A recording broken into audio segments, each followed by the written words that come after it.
এই হলো মন্দিরের চারিপাশের যে পরিবেশটা দেখুন দুর্দান্ত একদম একদম। আমি দেখে অবাক হয়ে গেলাম, মন্দিরের গঠন শৈলীটা দেখুন খুব সুন্দর একদম। এটা কিন্তু হরি মন্দিরের কাজ চলছে।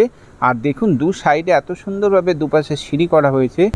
এই হচ্ছে ল্যান্ডমার্ক, হচ্ছে ডিপিএল যে Durgapur project boys high school যেটা রয়েছে, সে হাই স্কুলের ঠিক পাশ দিয়ে পুষ্পাঞ্জলি ওম হ্রিম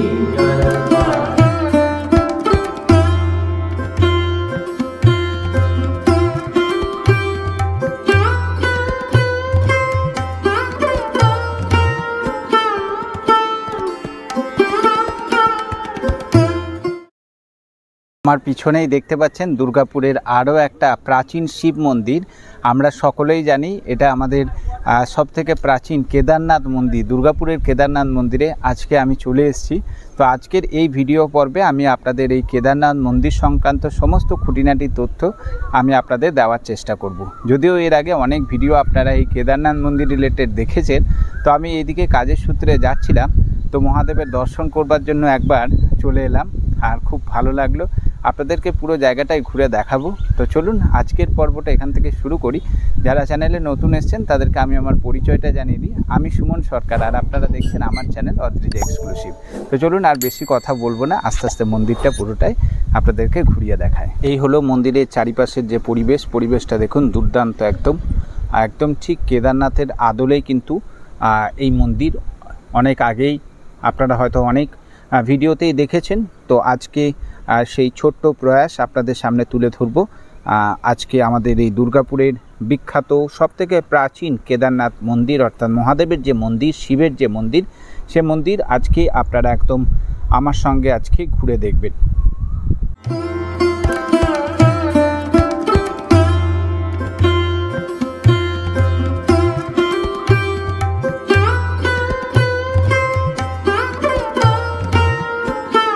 আমি দেখে অবাক হয়ে গেলাম, মন্দিরের গঠন শৈলীটা দেখুন খুব সুন্দর একদম। আর এত সুন্দর ভালো লাগছে এখানকার যে পারিপার্শ্বিক পরিবেশ, আর একদম ঠিক কেদারনাথের আদলে। কেদারনাথ যাওয়ার ইচ্ছা সকলেরই থাকে, কিন্তু সামর্থ্য হয়ে ওঠে না, বা আমাদের শরীরও অনেক সময় ঠিক থাকে না। তো দুর্দান্ত দুর্গাপুরের মধ্যেই এত সুন্দর যে এত একটা প্রাচীন শিব মন্দির আমাদের রয়েছে, যা আমাদের বেশ গর্বের বিষয়।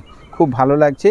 আর মন্দিরের ঠিক পাশে এদিকটা একটা জলাশয় বা পুষ্করণী রয়েছে, ছোট একটা রয়েছে। এখান থেকে মন্দিরের কাজের জন্য জল নেওয়া হয়ে থাকে। এই দিকটার সামনে এই পাশটাতে রয়েছে দেখছি একটা যজ্ঞশালা, যেখানে দেখতে পাচ্ছি যজ্ঞ করা হয়ে থাকে। সবই কিন্তু সংস্কারের অভাব রয়েছে, চোখে পড়ছে সেই জিনিসগুলো। এই দেখুন আপনাদেরকে দেখিয়ে দিই, প্রত্যেকটাই কিন্তু এত সুন্দর দুর্দান্ত লাগছে। এখানে এসে সব থেকে বেশি মনটা একবারে শান্ত হয়ে গেল। আপনারা চলুন সবটাই আস্তে আস্তে আপনাদেরকে সাথে শেয়ার করব। মন্দিরের পাশে এই যে জায়গাগুলো দেখুন এত সুন্দর লাগছে, সবুজের এত সুন্দর সবুজের সমারোহ দেখতে বেশ ভালো লাগছে। আমি এই মুহূর্তে রয়েছি মন্দিরের পিছনের অংশে। আপনাদেরকে পিছন থেকে মন্দিরটা আরও একবার দেখানোর চেষ্টা করব। শুধু মহাদেবের মন্দির নয়, সংকটমোচন হনুমানের মন্দির রয়েছে এখান থেকে। এই যে সামনে দেখতে পাচ্ছেন একটা, এটা কিন্তু হরি মন্দিরের কাজ চলছে। আর দেখুন দু সাইডে এত সুন্দরভাবে দুপাশে সিঁড়ি করা হয়েছে। যখন কমপ্লিট হবে দুর্দান্ত কিন্তু একটা লুক লাগবে কিন্তু দেখতে। আর এই দিকগুলোতে দেখতে পাচ্ছি অনেক রকমের ফুলের গাছ তো রয়েছে, তাছাড়া হরি গাছও রয়েছে, দেখতে পাচ্ছি তুলসী গাছ রয়েছে, সেগুলো আপনাদেরকে দেখাচ্ছি। আর এই হলো মন্দিরের চারিপাশটা, একবার দেখে নিন, দুর্দান্ত একদম লাগছে কিন্তু। মন্দিরের পাশে এই জায়গাটাতে রয়েছে সংকটমোচন হনুমানের মন্দির। তো চলুন এটা আপনাদেরকে দর্শন করে একবার দেখিয়ে নিয়ে আসি। এই হলো সংকটমোচন হনুমানের মন্দির। আর তার ঠিক পাশেই রয়েছে মনসা মন্দির, সেটা আপনাদেরকে দেখাবো।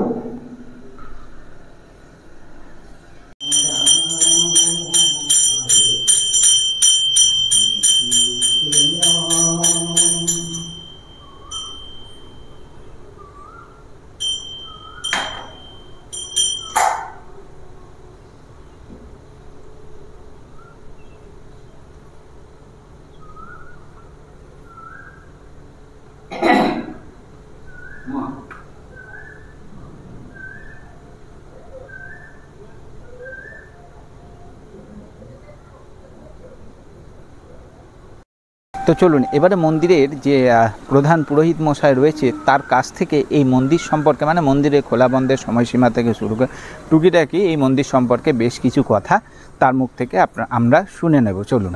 এই কেদারনাথ যে মন্দির রয়েছে এই মন্দির খোলা বন্ধের সময়সীমাটা যদি খোলা হয় আপনার 5টার সময় বিকেল, আর আপনার সন্ধ্যে 6:30টায় আরতি হয়, 7টার মধ্যে বন্ধ হয়। সকালবেলায় 8টায় খোলা হয়, 11:30 12টার মধ্যে আপনার পুজো টুজো হয়, বন্ধ হয়ে যায় 12টায়। ভোগ এই নিবেদন বাতাসা নকুলদানা দিয়ে হয়। আগে বাবা সেবা ভোগ টোগ হতো, এখন আবার বাবা যদি হয় তা আবার চালু হবে। মন্দিরের দায়িত্ব আছে একজন দাদা, ঠিক আছে। আর আপনি এখানে কত বছর হয়ে গেছে? এখানে আমি মোটামুটি ধরুন 7-8 বছরে ধরুন। 7-8 বছর। হ্যাঁ এখানে হ্যাঁ। আর এই বাবা মহাদেবের মন্দির ছাড়া এখানে আর কি কি মন্দির রয়েছে? আর কি উদ্যোগ? না না, কি কি মন্দির রয়েছে? সংকটমোচন আছে, মা মনসা আছে, ঠিক আছে। মা মনসা মা ওদের, আর এই বাবার হনুমান আমি পুজো করি। আর কি কি উৎসব এখানে পালন করা হয়? এখানে সব বাবা যেদিন প্রতিষ্ঠা হয়, শ্রাবণ মাসের সংক্রান্তির দিনে বাবা রুদ্রাভিষেক হয়, বাবাকে সেই দিন প্রতিষ্ঠা করা হয়েছিল। সেই দিনটা পালন করা হয়? হ্যাঁ সেদিন। আর এমনি শিবরাত্রি নীল পুজোগুলো তো আছেই আপনার। হ্যাঁ হ্যাঁ ওগুলো আছে। প্রচুর ভক্তের সমাগম। হ্যাঁ হ্যাঁ ঠিক আছে, ঠিক। চলুন মন্দিরের ভিতরে পুজো শুরু হয়ে গেছে, আপনাদেরকে একবার দেখায়।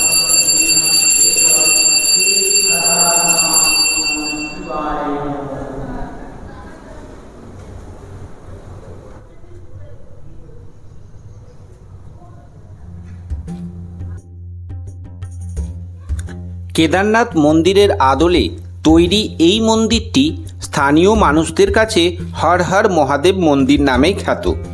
মন্দিরটিকে প্রথম দেখাতেই মনে হবে যেন একেবারে কেদারনাথেই পৌঁছে গেছি।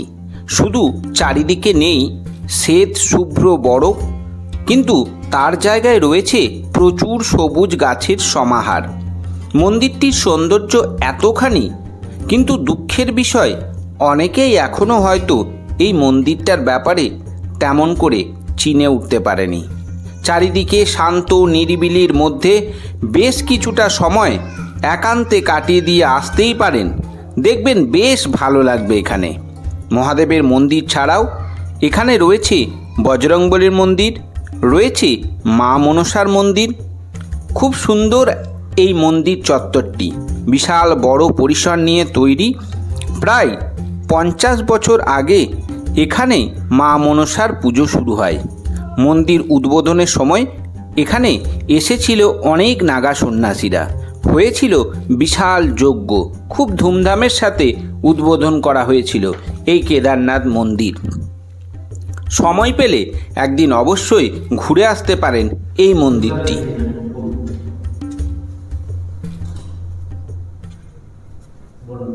ময়ী অগ্নি মহামায়ী চামুণ্ডী মুন্ডমালিনী ঔরারাধ্য বিজনং দেহি দেহি দেবী নমস্তুতে। এষ সচন্দন পুষ্প পুষ্পাঞ্জলি ওম হ্রিং জয় দুর্গায় প্রণাম। সর্বমঙ্গল মঙ্গলে শিবে সর্বার্থ সাধিকে। চলুন এবারে আপনাদেরকে দেখিয়ে দিই এই মন্দির কিভাবে আপনারা খুব সহজেই পৌঁছাতে পারবেন। তো চলুন একবার রুট ম্যাপটা আপনাদেরকে বলে দিই। এই যে সোজা যে রাস্তাটা চলে যাচ্ছে এটা একদম আপনার দুর্গাপুর স্টেশন থেকে চলে আসছে, একদম ক্যামন ব্রিজ হয়ে এই রাস্তাটা ধরে আপনারা যখন আসবেন, এই হচ্ছে ল্যান্ডমার্ক, হচ্ছে ডিপিএল যে Durgapur project boys high school যেটা রয়েছে, সে হাই স্কুলের ঠিক পাশ দিয়ে যে রাস্তাটা, এই যে সোজা রাস্তাটা চলে যাচ্ছে, ওখানে দেখুন একটা সাইনবোর্ড দেওয়া আছে। এই বোর্ড ধরে ধরে আপনারা কিন্তু সোজাসুজি এগিয়ে যাবেন, কোনো দিকে দেখবেন না, এই বোর্ড ধরে ধরে কিন্তু এগিয়ে যেতে হবে। আর আপনাদের ল্যান্ডমার্ক হচ্ছে এই যে দেখুন Durgapur project boys high school এই দিকটা রয়েছে, আর এই দিকটা সোজা রাস্তাটা চলে যাচ্ছে চৌমাথা মোড় এটা। তো এই বোর্ড ধরে আপনাদেরকে এগিয়ে যেতে হবে, আর এই ল্যান্ডমার্ক ফলো করে আপনারা পৌঁছে যাবেন। যে রাস্তাটা, এই যে সোজা রাস্তাটা চলে যাচ্ছে, ওখানে দেখুন একটা সাইনবোর্ড দেওয়া আছে। এই বোর্ড ধরে ধরে আপনারা কিন্তু সোজাসুজি এগিয়ে যাবেন, কোনো দিকে দেখবেন না, এই বোর্ড ধরে ধরে কিন্তু এগিয়ে যেতে হবে। আর আপনাদের ল্যান্ডমার্ক হচ্ছে এই যে দেখুন Durgapur project boys high school এই দিকটা রয়েছে, আর এই দিকটা সোজা রাস্তাটা চলে যাচ্ছে চৌমাথা মোড় এটা। তো এই বোর্ড ধরে আপনাদেরকে এগিয়ে যেতে হবে, আর এই ল্যান্ডমার্ক ফলো করে আপনারা পৌঁছে যাবেন। এই যে সোজা রাস্তাটা চলে যাচ্ছে মোটামুটি 1 কিলোমিটার দূরে হচ্ছে আপনার Durgapur station, Durgapur bus stand যেটাকে বলেন। আর এই হলো কল্পতরু মেলা ময়দান। আর এই কল্পতরু মেলা ময়দান থেকে একদম আপনার এই যে সোজা এই দিকে যে রাস্তাটা যাচ্ছে, এই রাস্তাটা সোজা যদি আপনারা 500-600 মিটার এগিয়ে যান তাহলে দুর্গাপুর যে প্রজেক্টের যে বয়েজ স্কুলটা রয়েছে সেই স্কুলটা পাবেন। এই দিকটা হচ্ছে আপনার কল্পতরু মেলা ময়দান। আর ঠিক এই রোটারিটার একদম ওই সোজা রাস্তাটা ধরে চলে গেলেই আপনারা পাবেন দুর্গাপুর বয়েজ হাই স্কুল, সেই বয়েজ হাই স্কুলের পাশ দিয়ে। আর এই সোজা রাস্তাটা একদম ন্যাশনাল হাইওয়েতে গিয়ে মিশছে, একদম এই সোজা রাস্তাটা সিটি সেন্টারের দিকেও চলে যাচ্ছে। ঠিক মনে রাখবেন, একদম এই সোজা রাস্তাটা ধরে আপনাদেরকে যেতে হবে, এই দিকের রাস্তাটা নয় কিন্তু, একদম এই সোজা যে রাস্তাটা এই সোজা রাস্তাটা ধরে। তো আশা করছি আজকের এই ভিডিও পর্বটি আপনাদের আগের পর্বগুলোর মতো বেশ ভালো লেগেছে। ভালো লাগলে অবশ্যই কিন্তু ভিডিওটাতে লাইক করবেন। আপনাদের যদি কোনো মূল্যবান মতামত থাকে সেটাও আপনারা কমেন্ট বক্সে জানাবেন। এর পরবর্তী ভিডিও আপনারা কোথাকার কোন রিলেটেড কী বিষয়ে দেখতে চাইছেন সেটাও আপনারা আপনাদের মতামত কমেন্টে জানাতে পারেন। তো চলুন, দেখা হচ্ছে অন্য কোনো একটা নতুন গন্তব্যে খুব শীঘ্রই। ততক্ষণের জন্য সকলে ভালো থাকবেন, সুস্থ থাকবেন, আর অবশ্যই কিন্তু সাথে থাকবেন আমার চ্যানেল অদ্রিজা এক্সক্লুসিভে।